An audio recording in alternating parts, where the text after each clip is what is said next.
வணக்கம். போன வீடியோல நம்ம ஆர்கிட்ஸோட அன்பாக்சிங் வீடியோ பார்த்துருக்கோம்.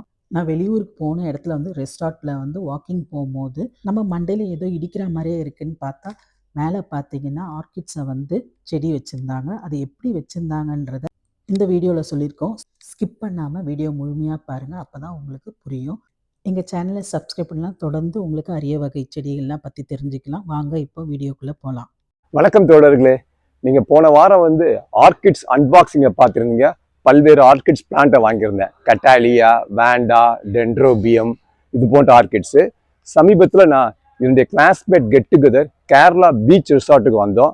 அங்கே வரும்போது இந்த ஆர்கிட்ஸுடைய வளர்ப்பு முறையை பார்க்கும்போது எனக்கு ரொம்ப மகிழ்ச்சியாகவும் சந்தோஷமா இருக்கு. அதை இப்போ நான் உங்ககிட்ட பகிர்ந்துக்க போறேன். நமக்கு எல்லாருக்குமே தெரியும் ஆலமரத்தின் நன்மையை பற்றி. இந்த ஆலமரம் பல்வேறு நன்மைகள் எல்லா உயிரினங்களுக்கும் கொடுக்கும், குறிப்பா மனுஷங்களுக்கு. நீங்க பின்னாடி பார்த்தீங்கன்னா இந்த ரிசார்ட்ல இந்த ஆலமரத்தை எவ்வளவு அழகாக வளர்த்திருக்காங்க. அதோட சார்ந்து பல செடிகளும் வச்சிருக்காங்க. நீங்க பார்க்கக்கூடிய செடிகள்லாம் தெரியும். என்னடா திடீர்னுடா ஒரு நெட்டு மாதிரி இருக்கும். தென்னை நெட்டுக்கு நிறைய தொங்க போட்டிருப்பாங்க. இது நெட்டு இல்லை, பொதுவா நமக்கு தெரியும்.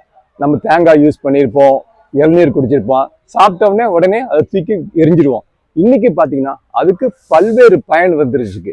அந்த தென்னை நார்ல இருந்து பல்வேறு பொருட்களை செய்யறோம்.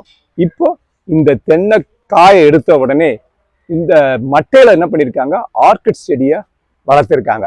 ஸோ ஏன் இதை செலக்ட் பண்ணிருக்காங்கன்னா, இந்த தென்னை நார்ல இந்த ஈரம் இருந்துகிட்டே இருக்கும் போது இந்த ஆர்கிட்ஸ் பிளான்ட்டுக்கு பல்வேறு நன்மைகளை தரும், நன்றாக வளரும்.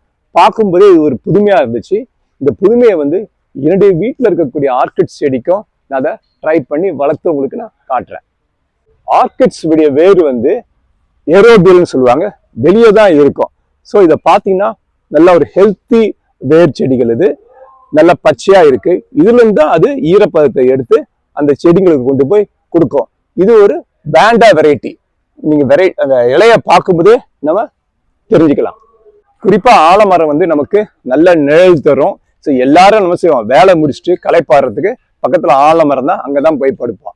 அந்த ஆலமரம் தான் இன்னைக்கு காடுகளா இருக்கட்டும், ஒரு நம்ம வைக்க இடமா இருக்கட்டும், பல்வேறு செடிகளுக்கு ஒரு அடைக்கல மரமாகவும் இருக்கு. இங்க ரிசார்ட்ல என்ன பண்ணிருக்காங்கன்னா, இந்த ஆலமரத்துக்கு பக்கத்துல நிறைய வர அலங்கார செடிகளை அது மேலே வளர்த்து விட்டு அதோடைய பசுமையை மெருகேற்றி மரத்துக்கும் அழகு விட்டுறாங்க. பார்க்கும்போது பல்வேறு செடிகள் நம்ம இந்த பக்கத்தை பார்க்கும்போது நமக்கு பார்க்க சந்தோஷமாகவும் அழகாகவும் இருக்கு. இது போன்று பல்வேறு புதிய கருத்துக்களை அடுத்த வீடியோ பதிவுல பார்ப்போம் என்று தெரிவித்துக் கொண்டு மீண்டும் சந்திப்போம். ஆதவன் ஃபார்ம் சார்பாக.